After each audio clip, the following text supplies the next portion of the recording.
Ever since two cheetahs were released into a bigger enclosure in the Kuno National Park in Madhya Pradesh on Saturday evening, questions are being raised about why these cheetahs were released and when the remaining 6 cheetahs will be released.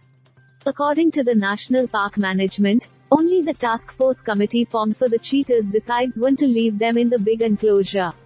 The committee is working on a strategy to release the remaining cheetahs in a phased manner.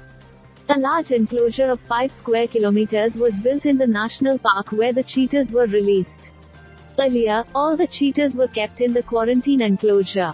The experts are continuously monitoring the 2 cheetahs, and after they analyze their status and the way they adapt to the environment of Kuno and when they are no longer threatened by any other animal, the rest of the cheetahs will be released.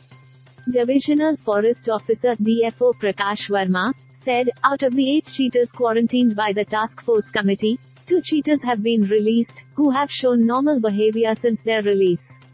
Along with this, they also hunted a cheetah on Monday morning.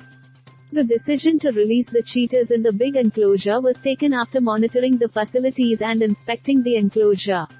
Prime Minister Narendra Modi, reacting to the release of the cheetahs to a larger enclosure, said he was glad to know that all cheetahs are healthy, active and adjusting well. Great news! I'm told that after the mandatory quarantine, 2 cheetahs have been released to a bigger enclosure for further adaptation to the Kuno habitat. Others will be released soon. I'm also glad to know that all cheetahs are healthy, active and adjusting well, PM Modi wrote on Twitter. Great news! I'm told that after the mandatory quarantine, 2 cheetahs have been released to a bigger enclosure for further adaptation to the Kuno habitat. Others will be released soon.